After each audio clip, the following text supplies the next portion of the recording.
Istilah "sudah jatuh tertimpa tangga" kini tengah dirasakan oleh ratusan pengusaha UKM tekstil dan produksi tekstil Majalaya sejak 7 bulan terakhir. Sejak tahun 2018 lalu, gempuran barang impor dari Tiongkok tak bisa dibendung.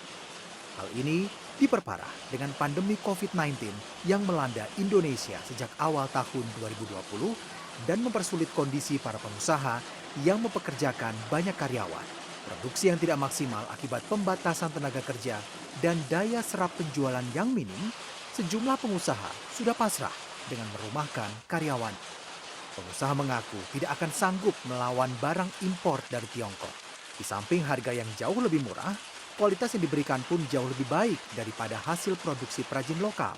Untuk itu, para pengusaha tekstil Majalaya menolak kebijakan impor yang dilakukan pemerintah tanpa adanya regulasi dan ketentuan batasan jumlah. Ya kondisinya saat ini tuh paling anti klimaks ya. Jadi pada saat beberapa tahun yang lalu juga kita sudah kerepotan, mulai kerasa tuh 2 tahun yang lalu, ditambah lagi terjadinya pandemi ini tambah repot karena semua pasar tutup. Ini yang terjadi. Jadi kita kesulitan sekarang tuh di modal kerja karena nyaris hasil produksi tidak terserap. Itu barang impor tuh harganya lebih murah atau seperti apa Pak? Melihat dari di lapangan itu harganya lebih murah, jauh lebih murah, kualitasnya lebih bagus. Itu jadi sulit bersaing mungkin? Sangat sulit bersaing. Kurang lebih dari 100% jumlah dari 56 pabrik UKM yang berkaitan kepentingan kurang lebih 100.000 penduduk Majalaya yang berkaitan dengan produksi UKM ini kurang lebih di antara 10% sudah gulung tikar.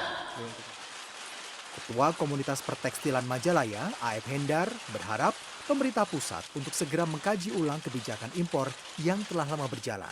Karena dirasa bisa berimbas fatal kepada pengusaha tekstil dan ratusan ribu karyawan yang ada di Majalaya. Ini ke pemerintah harapan bahwa coba kalau toh misalkan emang perdagangan bebas harus diterapkan atau misalkan bekerja sama dengan para istilahnya negara-negara yang telah bekerja sama, itu kita harapkan coba lindungilah para pengusaha-pengusaha lokal untuk bisa bersaing dengan negara-negara tersebut di atas tadi. Dengan cara membatasi impor. Dengan membatasi impor, safeguard diterapkan, misalkan untuk istilahnya dengan istilahnya bea masuk, gimana istilahnya diperketat, terus lubang-lubang istilahnya tikus untuk barang-barang yang istilahnya ilegal ditutup, keran-kerannya istilahnya ditutup. Ya itu mah kita berharap kepada pemerintah dengan istilahnya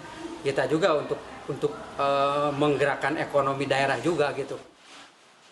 Hingga kini, hanya tersisa 56 dari total sebanyak 200 pengusaha tekstil Majalaya yang masih beroperasi demi kelangsungan hidup karyawannya, meski tidak memperoleh keuntungan seperti sebelumnya. Chandra Febriana, Kabupaten Bandung, Jawa Barat.